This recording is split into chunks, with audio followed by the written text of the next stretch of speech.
एक ऐसी दुनिया की कल्पना करें जहां लंका एक साइबरनेटिक साम्राज्य बन चुकी है, जहां रोबोट राक्षस पहरा देते हैं और एआई ड्रोन हर हरकत पर नजर रखते हैं। रावण अब सिर्फ एक असुर नहीं बल्कि सुपर इंटेलिजेंट एआई में बदल चुका है। उसके 10 सिर अब 10 सुपर कंप्यूटर हैं जो हर रणनीति का जवाब पहले से जानते हैं। लेकिन असली सवाल यह है, क्या भगवान राम इस फ्यूचरिस्टिक रावण को हरा सकते? साल 2050 में लंका अब सिर्फ एक स्वर्ण नगरी नहीं बल्कि एक सुपर एडवांस्ड साइबरनेटिक साम्राज्य बन चुकी थी। यहाँ की इमारतें अब सिर्फ सोने की नहीं बल्कि नैनो टेक्नोलॉजी और एआई संचालित सिस्टम से बनी थी, जो खुद को मरम्मत कर सकती थी और किसी भी हमले को निष्क्रिय करने में सक्षम थी। लंका के चारों ओर ऊर्जा शील्ड था जो किसी भी बाहरी खतरे को रोक सकता था। इस अदृश्य ढाल को भेदना असंभव था क्योंकि यह हर सेकंड अपने एन्क्रिप्शन को बदलता रहता था। आकाश में हजारों सर्विलांस ड्रोन घूमते रहते जो किसी भी घुसपैठ को तुरंत पकड़ सकते थे। जमीन पर रोबोट राक्षसों की सेना थी जो बिना थके और बिना गलती किए दुश्मन को खत्म करने के लिए तैयार रहती थी। रावण अब केवल एक असुर नहीं बल्कि सुपर इंटेलिजेंट एआई बन चुका था। उसने अपने ज्ञान और शक्ति को 10 अलग अलग सुपर कंप्यूटरों में बांट दिया था जो उसके 10 सिर माने जाते थे। ये कंप्यूटर मिलकर इतनी तेजी से डेटा प्रोसेस कर सकते थे कि कोई भी युद्ध नीति उनके सामने बेअसर हो जाती। हर संभावित चाल का पूर्वानुमान ये सुपर कंप्यूटर पहले ही लगा लेते और उसका तोड़ निकाल लेते। रावण का सबसे शक्तिशाली हथियार था एआई संचालित ब्रह्मास्त्र, जो भविष्य की भविष्यवाणी कर सकता था। यह न केवल दुश्मन की हर हरकत का अनुमान लगा सकता था बल्कि उसके खिलाफ सबसे प्रभावी प्रतिक्रिया भी तैयार कर सकता था। इस ब्रह्मास्त्र के सामने कोई भी इंसानी रणनीति कमजोर पड़ जाती। लंका पर आक्रमण अब सिर्फ एक युद्ध नहीं था, यह प्रौद्योगिकी और दिव्यता के बीच संघर्ष था। भगवान राम और उनकी सेना के लिए यह चुनौती थी कि वे एक ऐसे शत्रु को कैसे हराएं जो हर भविष्य की चाल पहले से जानता था। क्या भगवान राम इस टेक्नोलॉजी से लैस रावण को हरा सकते थे? अब युद्ध केवल बल और बुद्धि का नहीं बल्कि टेक्नोलॉजी और दिव्यता का था।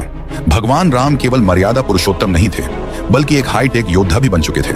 उनके पास वह अस्त्र शस्त्र थे जो रावण की साइबरनेटिक सेना को टक्कर देने के लिए बनाए गए थे। भगवान राम का धनुष अब सिर्फ एक दिव्य अस्त्र नहीं था बल्कि लाइटनिंग इन्फ्यूज्ड एनर्जी वेपन था। यह एआई पावर्ड टारगेटिंग सिस्टम से लैस था जिससे राम एक ही बार में हजारों लक्ष्यों को भेज सकते थे। उनका हर बाण विद्युत गति से चलता और दुश्मन की किसी भी ढाल को भेदने की क्षमता रखता। वानर सेना अब सिर्फ बलशाली योद्धाओं का समूह नहीं थी, वे बायोनिक अपग्रेड्स के साथ ऐसे सैनिक बन चुके थे जिनमें सुपर ह्यूमन ताकत और स्पीड थी। उनकी आंखों में इंफ्रारेड स्कैनर और हाथों में प्लाज्मा गन थी। वे बिना रुके लड़ सकते थे और किसी भी साइबर राक्षस को परास्त कर सकते थे। हनुमान अब एक साइबरनेटिक वॉरियर थे। उनका शरीर नैनो टेक्नोलॉजी से अपग्रेड हो चुका था जिससे वे पहले से 10 गुना ज्यादा ताकतवर और तेज थे। वे हवा में उड़ते हुए सुपरसोनिक गति से हमला कर सकते थे और उनके मुक्कों में इतनी ताकत थी कि वे रोबोटिक राक्षसों को एक ही बार में चकनाचूर कर सकते थे। रामायण 2050 की सबसे बड़ी एक एडवांसमेंट थी अग्निबाण। यह अब केवल एक ज्वलंत तीर नहीं था बल्कि लेजर गाइडेड मिसाइल बन चुका था।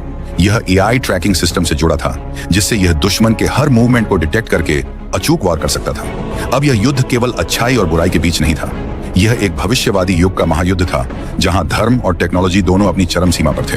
अब सवाल यह है, अगर रामायण 2050 में होती तो क्या धर्म जीतता या टेक्नोलॉजी? लंका की रक्षा प्रणाली इतनी मजबूत थी कि कोई भी जैविक योद्धा इसमें प्रवेश नहीं कर सकता था, लेकिन भगवान राम और उनकी सेना सुपर एआई हैकिंग सिस्टम से लैस होकर लंका में एंट्री लेने के लिए तैयार थे। राम की सेना अब पारंपरिक नहीं रही थी। हर योद्धा एआई पावर्ड सूट पहने था जो उनकी ताकत और गति को दोगुना कर देता था। वानर सैनिकों के पास प्लाज्मा गन थी जिनसे वे लंका की सुरक्षा ढाल को भेज सकते थे। हनुमान साइबरनेटिक उड़ान मोड में थे जिससे वे अदृश्य होकर तेज गति से हमला कर सकते थे। राम ने अपने लाइटनिंग इन्फ्यूज धनुष से पहला वार किया। तीर हवा में जाते ही एआई ट्रैकिंग सिस्टम एक्टिव हो गया और लंका की सुरक्षा को हैक कर दिया। वानर सेना तेजी से अंदर घुस गई, लेकिन तभी मेघनाद की एआई आर्मी सामने आ गई। युद्ध का असली क्लाइमैक्स शुरू हो चुका था। क्या धर्म की ताकत इस अत्याधुनिक तकनीक को हरा पाएगी? मेघनाद अब केवल एक योद्धा नहीं था, उसने खुद को एक ह्यूमन एआई हाइब्रिड में बदल दिया था। उसकी एआई संचालित लेजर गन किसी भी इंसानी योद्धा से तेज थी। वानर सेना और रोबोट राक्षसों के बीच भीषण युद्ध छिड़ गया।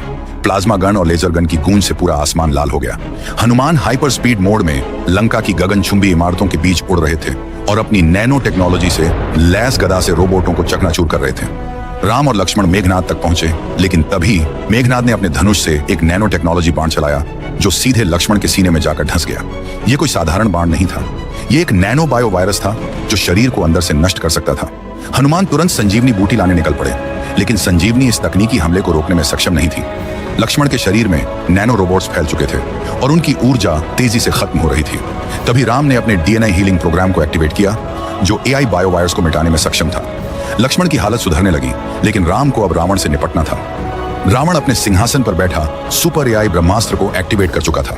उसके 10 सिर अब 10 एआई सुपर कंप्यूटर थे जो एक ही समय में हजारों युद्ध रणनीतियां सोच सकते थे। राम ने अपना लाइटनिंग धनुष उठाया, लेकिन रावण पहले ही उसकी चालों को पढ़ चुका था। जैसे ही राम ने बाण चलाया, रावण के एआई सिस्टम ने उसे हैक करके हवा में ही नष्ट कर दिया। राम, तुम मेरे ब्रह्मास्त्र को कभी नहीं हरा सकते, रावण की आवाज गूंज उठी। राम मुस्कुराए। उन्होंने एक नया ब्रह्मास्त्र निकाला जो एआई से बना ब्रह्मास्त्र था। यह कोई साधारण हथियार नहीं था, बल्कि एक डेटा डिलीट प्रोग्राम था जिसे रावण के एआई सिस्टम को मिटाने के लिए तैयार किया गया था। राम ने मंत्र पढ़ा और एआई ब्रह्मास्त्र को रावण पर छोड़ दिया। रावण के 10 सिर कंप्यूटर स्क्रीन की तरह ब्लू स्क्रीन में बदलने लगे। उसकी पूरी कोडिंग बिगड़ गई। लंका की रोशनी बुझने लगी, रोबोट राक्षस निष्क्रिय होने लगे और आखिरकार रावण का डेटा हमेशा के लिए मिट गया। लंका का सुपर एआई सिस्टम ध्वस्त हो चुका था।